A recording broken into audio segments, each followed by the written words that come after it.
Hello, beautifuls! Вы на канале Twinkie Talks, и сегодня будет, на мой взгляд, важная тема, особенно для людей с прощаниями, потерями или переживающими в данный момент боль. Тема, которую стоит поднимать почаще, потому что порой кажется, что мы в этом одиноки, но на самом деле это не так. К слову, сегодня у меня ДР, конечно, я умею выбирать подходящие дни для таких тем. Ну и если вы хотите меня поздравить, то как бы в комментарии по желанию приглашаю. Так как я сама сейчас, ну и в целом прохожу трудные времена, потери и моральные переживания, то очень хотела бы поделиться с вами играми на эту тему, точнее играми, которые могут поспособствовать пониманию горя и его принятию. Возможно, кому-то покажется странным связывать какие-то тяжелые эмоции и чувства с играми, но говоря на моем личном опыте, одно время раньше и, в принципе, сейчас тоже я в играх нашла что-то около спасения, по крайней мере, утешения, давайте скажем. И эти игры даже не были напрямую связаны с темами горя или потери, просто в свое время они оказались тем, что куда я уходила и чувствовала уют. Для меня лично это был The Elder Scrolls 5 Skyrim раньше, и сейчас это Baldur's Gate 3, если кому-то интересно. Так вот, помощь от игр не только в том, чтобы как-то отвлечься от болезненных переживаний, потому что, ну, я понимаю, что уходить, скажем так, в игры, фильмы, книги, вообще куда бы то ни было от своих эмоций и избегать их, например, закрываться от боли, это не есть хорошо. Но иногда это действительно может стать шагом к успокоению, к пути осмысления своих чувств, ну, допустим, и проживания их. Вообще горе и потеря сами по себе — это очень важные и естественные процессы, но каждый из нас они проходят по-разному. И если вы, как и я, склонны к тому, чтобы пережить это через игры и какие-то истории, то это видео для вас. Давайте разберем, какие игры и как помогают пережить утрату, переосмыслить боль или обрести надежду. Немного забегу наперед для тех, кто не любит спойлеры. Я постараюсь, само собой, без них, но про сами игры, как вы понимаете, я все-таки расскажу. Если вы совсем-совсем не хотите даже части какого-то спойлера, то вы можете смело сдвигать ползунок по тайм-кодам. Я поставлю их специально для вас. Вы там увидите, какие игры по названию внизу видео, да. И, в принципе, можете не слушать про сами игры.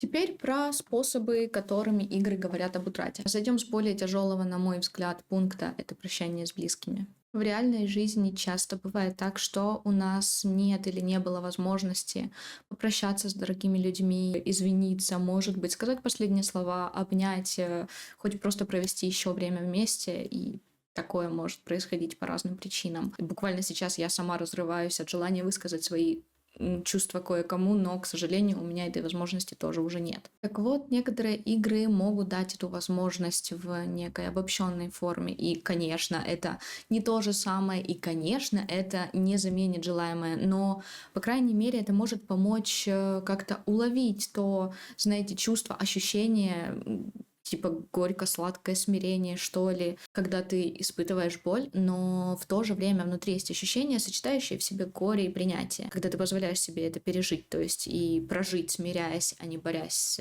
этими чувствами. Итак, как же это выражается в играх? Это могут быть разные пути, как прямые, так и метафорические. Например, из прямых это буквально те игры, где приходится... Тут, кстати, может быть такое, что мы или играем за человека, который уходящий человек, да, самим уходящим, или тем, кто кого-то теряет. Так вот, это игры, где приходится выполнять путешествия и задания, конкретно нацеленные на то, чтобы прийти вот к этому моменту конца или отпустить близких. Это что-то, где нам напрямую говорят, что человека нет или вскоре не будет, и у нас есть это время, чтобы попрощаться, пройти этот путь вместе с КГ. Насчет символических, это могут быть какие-то игровые механики, которые напрямую нам как бы не показывают, что это вот прощание, да, или последний путь, но как бы к этому есть разные отсылки, и часто в виде символик, например, и переходов, там типа мостов, дверей каких-то, лодок, света в конце тоннеля, ну, вы поняли. Как непосредственно нам могут такие игры принести пользу? Это дать частичное ощущение того, что вот есть завершенность,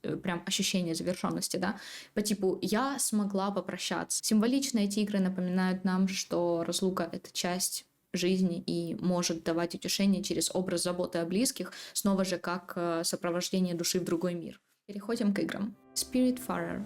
Трогательная игра, где мы играем за Стеллу, паромщицу в загробном мире. Вместе с ее кошкой мы путешествуем по морям, помогая душам завершить незаконченные дела перед переходом в иной мир. Игра сочетает элементы строительства, исследования и глубокий эмоциональный сюжет, позволяющий осмыслить и принять концепцию прощания.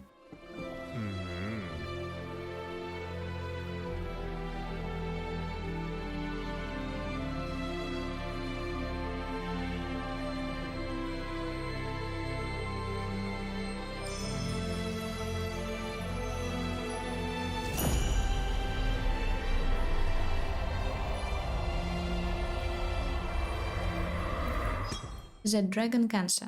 Это автобиографическая игра, да-да, на реальных событиях, от чего еще более углубляет нас в тему, созданная Эми и Райаном Гринами и рассказывающая об их опыте воспитания сына Джоэла, которому был поставлен диагноз рак на 12-м месяце жизни. Игра позволяет пережить моменты борьбы семьи с болезнью, исследуя темы веры, надежды и любви, заставляя столкнуться со смертью и задуматься о ней. Игра говорит о том, что боль — это неизбежная часть любой настоящей любви.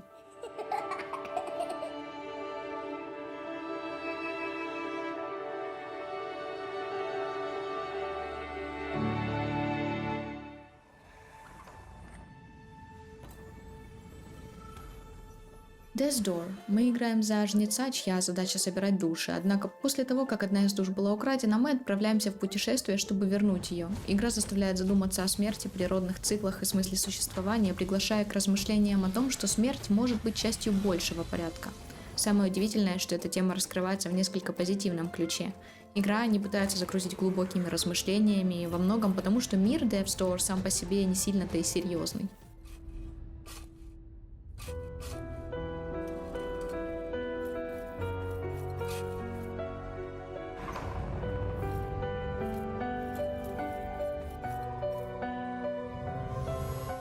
Little Miss Fortune — любимая мной игра, которую я уже упоминала в прошлом видео. В ней мы играем маленькой девочкой, отправляющейся в путешествие, чтобы найти вечное счастье.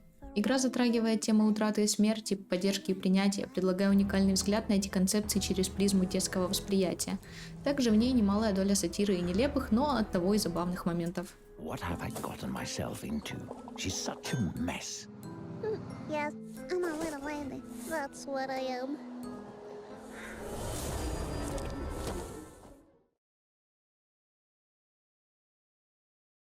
Когда мы теряем кого-то, и неважно, буквально ли или просто по каким-либо причинам нам приходится прощаться с близкими людьми, заканчивать с ними отношения, мы можем чувствовать пустоту, тревожность и потерю смысла. Так вот, некоторые игры передают это через визуальный стиль, игровой процесс или снова же символику.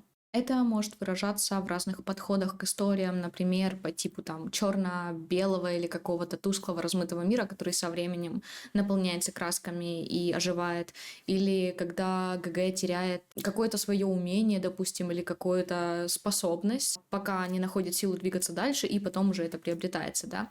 Это также путешествие через эмоциональные стадии горя, которые отрицание, гнев, торг, депрессия и принятие. И, конечно, это музыка и визуальные образы, и там порой даже не нужны слова, чтобы понять это. Такие игры, где мы ищем смысл, проходя через это самое горевание, дают нам ощущение, что в этом мы не одиноки, что другие тоже знают эту боль, и, конечно, это означает, что эта боль — это процесс, который можно преодолеть. Они напоминают, что даже после самой темной и долгой ночи неизбежно наступает утро, или, как говорил Дамблдор, что счастье можно найти даже в самые темные времена, если не забывать обращаться к свету. Итак, игры. Грис. Это визуально и вокально невероятно красивая игра, что рассказывает историю молодой девушки, которая переживает глубокую боль. Путешествуя по своему внутреннему миру, она постепенно восстанавливает цвета и жизнь вокруг себя, символизируя процесс принятия и исцеления. В игре нет диалогов, нет прямых слов про то, что происходит, но тем не менее становится понятно, что девушка проживает именно травмирующие события, которые многие могут воспринять по-своему, так как вся игра буквально состоит из метафор.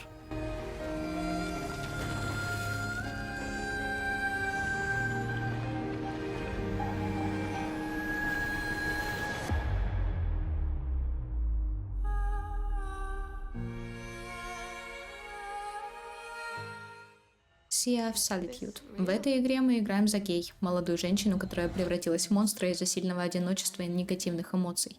Путешествуя по затопленному городу, она сталкивается с другими монстрами, олицетворяющими ее внутренние переживания и воспоминания о близких.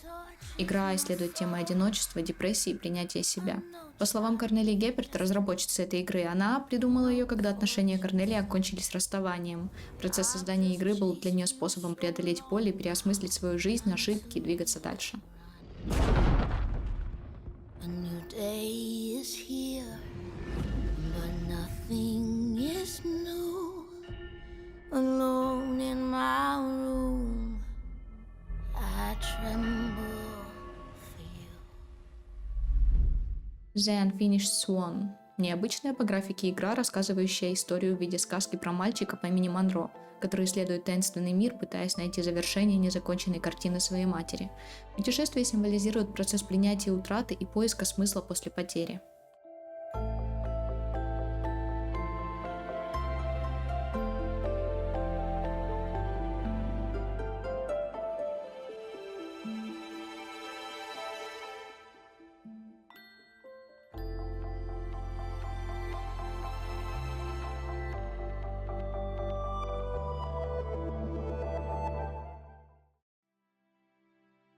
Gone Home. Главная героиня возвращается в пустой дом после долгого отсутствия и постепенно узнает, что произошло с семьей. Хотя в игре нет буквальных потерь близких, но само ощущение потери дома, детства и прежней семьи очень сильное.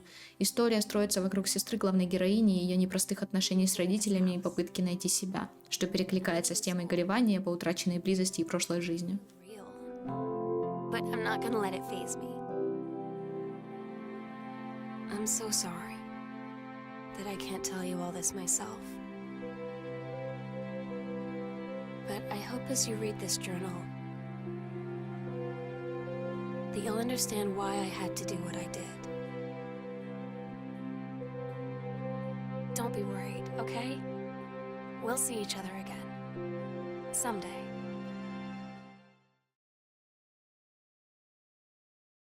Часто бывает так, что люди намеренно или нет прокручивают моменты из прошлого в своей голове, снова и снова проживая травмирующие события или просто моменты раньше, которые уже вернуть не получится. Бывает так, что боль может быть связана не только с фактом самой потери, но и с отсутствием каких-то ответов. А вот игры, построенные на исследовании прошлого, которые ведут к каким-то реконструированию, например, событий, да, из прошлого, они заполняют пробелы, и это игры, где мы можем найти смысл в моментах прошлого, то бишь. Они могут частично помочь закрыть гештальт в реальной жизни, скажем так. Игры показывают это, как я уже сказала, через проживание событий в виде исследований прошлого в памяти или в настоящем времени, таких как записки, дома, места, разговоры, ну и прочие истории. Возможно, герой и героини таким образом, изучая нерассказанные истории и секреты прошлого, найдут больше ответов и осознания, почему, например, кто-то покинули их, и смогут с этим примириться.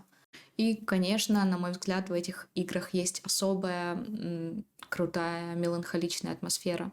Они позволяют взглянуть на утраты со стороны историй и каких-то личных ответов, где-то дают ощущение завершенности или возможности коснуться прошлого еще раз. Порой они помогают увидеть, что у каждого человека есть свои тайны и горе. Иногда они даже могут быть довольно веселые или оптимистичные, что также поможет ощутить хорошие эмоции через боль. Типа горько-сладкие воспоминания, что ли, про людей, веселые моменты вместе и вот подобное.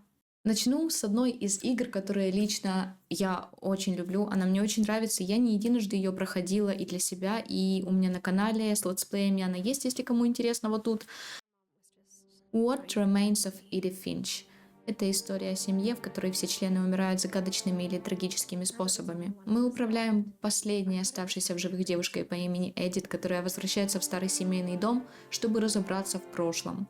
Вместе с главной героиней нам предстоит постепенно изучать дом и его окрестности, все глубже проникая в тайны семейного древа. Каждый рассказ о родственниках представлен через уникальный игровой визуал, стилизованный под их личность, характер и даже восприятие реальности. Эти эпизоды передают разные стадии горевания, выгружая нас в моменты утраты и памяти. Финал игры оставляет сильное эмоциональное впечатление, связанное с темой принятия смерти и наследия семьи. Тут как раз и есть та самая меланхоличная атмосфера, о которой я упоминала раньше, и это передано просто невероятно. FR1. В этой игре мы выступаем в роли реставратора, сотрудника компании, занимающейся восстановлением памяти. Наша задача исследовать мысли 69-летней женщины, страдающей деменцией, и восстановить ее утраченные воспоминания, погружаясь в ее сознание.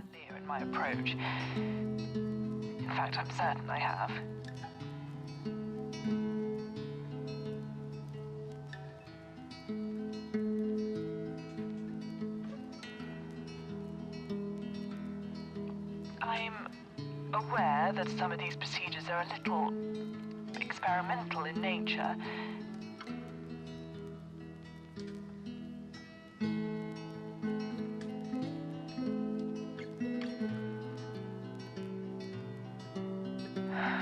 If I'm being truthful, I don't know how this process will affect you. Yet surely it's right to sacrifice a few for the majority.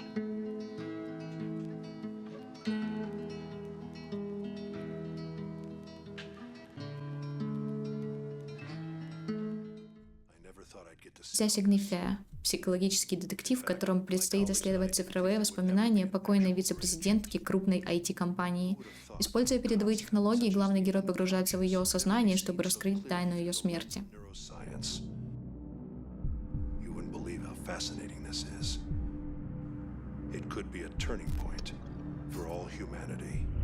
A top executive from one of the world's biggest tech companies, Go18, was found dead in her apartment this morning. While the police say that everything indicates suicide, they are not ruling out other options until an investigation is made. This is a very high-profile death that has shaken the technology world.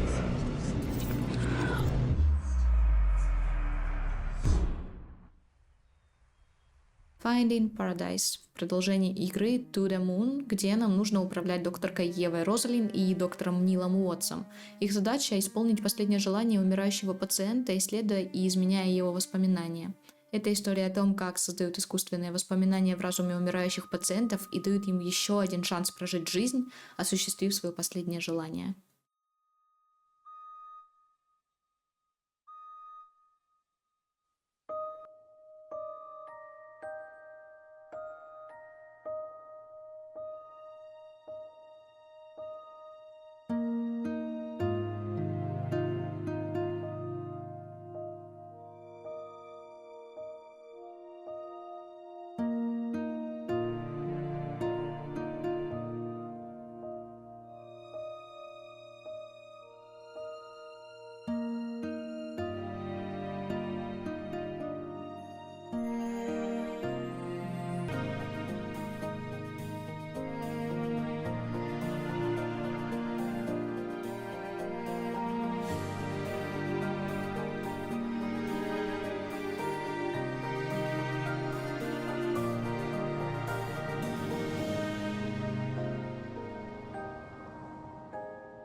Игры из этого пункта показывают, что потеря не заканчивает жизнь, но заставляет ее меняться.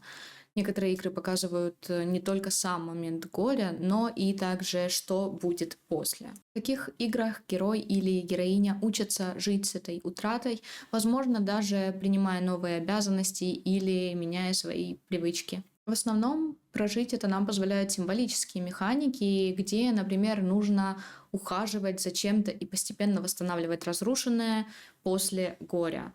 То есть это истории, где нам позволяют не только горевать и проживать эти эмоции или вспоминать их, да, но и находить какой-то новый смысл. В реальности же игры из этого разряда могут помочь нам дать надежду и привести к какому-то осознанию, что после потери жизнь все равно продолжается, и можно найти радость снова, как бы тая хорошие и светлые воспоминания своих близких, а не только болезненные. Эти игры учат, что пережитая боль может сделать нас сильнее, а не обязательно только сломать.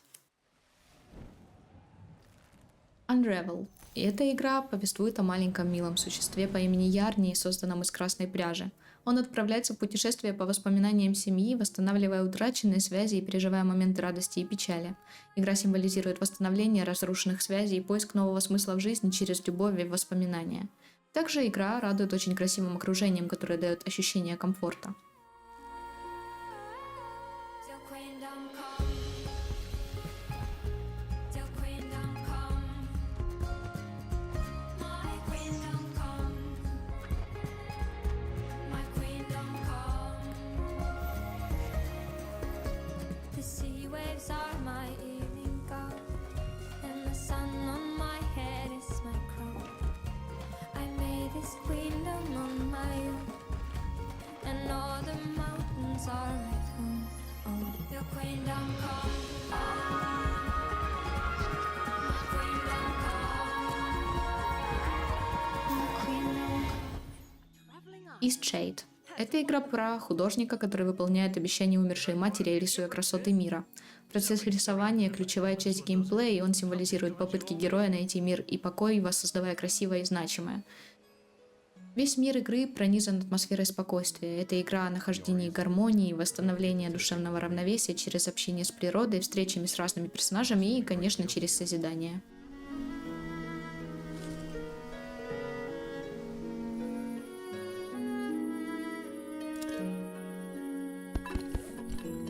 I see you're a painter. I'm quite partial to sandy beaches. This is splendid! It will be the prized piece of my sitting room.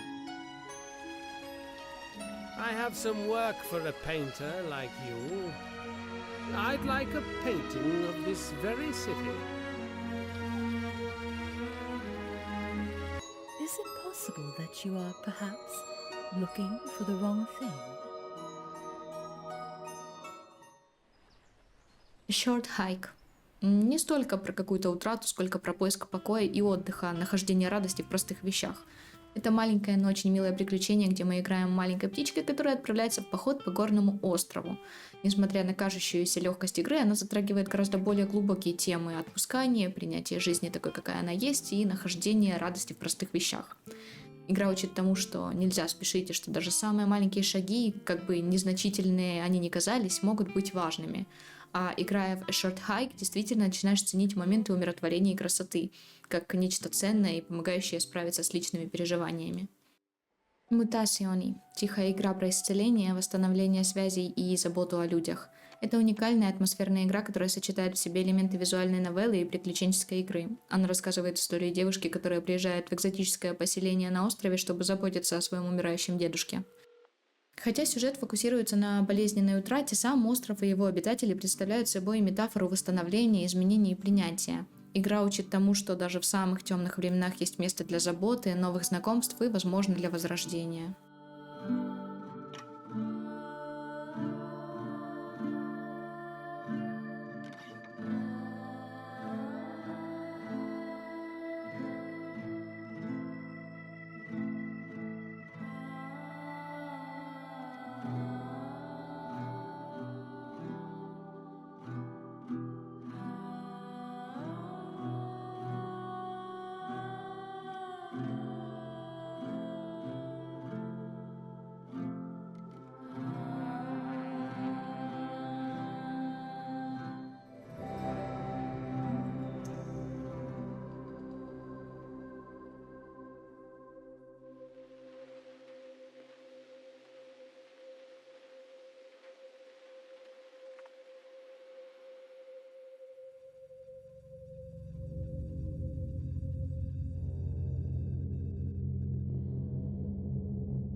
Итак, еще раз подытоживая, мы начали этот разговор с темы утраты и боли и обсудили уже, что игры могут быть разными. Например, одни из них позволяют нам пережить эту боль, прожить ее, другие помогают вспомнить, что за темными временами обязательно будут светлые.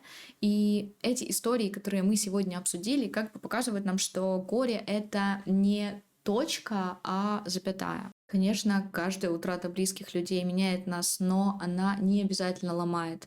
Мы учимся, растем, вспоминаем с теплотой, а не только с болью. В играх мы находим истории, которые как раз помогают нам и позволяют осознать, что мы не одиноки в своих переживаниях. Игры — это не просто развлечение. Порой они могут стать какой-то околотерапией, проводником через эмоции и способом осмыслить то, что словами объяснить трудно. Иногда просто на это нет даже силы желания. И важно, что индустрия в последнее время все больше обращает внимание на подобные сюжеты, потому что если когда-то истории о потере были редкостью, то теперь мы видим целый спектр подходов к этой теме. Если вам интересны подборки на подобные не самые легкие темы, скажем, типа ментальных болезней или переживания депрессивных эпизодов, то у меня уже есть на примете парочка игр, особенно одна игра, которая просто засела мне в душу, вывернула ее изнутри, и теперь я вспоминаю ее, особенно кое-что в конце этой игры. Я даже не знаю, как это описать. Когда я ее прошла первый раз, это для меня, как для человека с менталками, это было что-то просто вау. Просто вы только напишите в комментариях, нужна ли вообще нам такая подборка игр и вообще раскрытие этой темы. Также вы можете написать в комментариях, может быть, у вас есть какие-то свои игры, которые помогли вам справиться с болью или потерями. Если вы сейчас проходите через сложные или болезненные времена, то помните, у вас есть право горевать, но ровно так же у вас есть право и радоваться, и улыбаться, и находить эту радость и идти дальше. Потому что жизнь после боли есть, и она может быть действительно хорошей. И иногда, чтобы увидеть ее, нужно сделать всего один маленький шаг или, например, загрузить игру, которая поможет этот шаг сделать. На этом все, твинчата, и если вам зашло, подписывайтесь, ставьте лайки, если нет, то тоже нормально. Всем пока!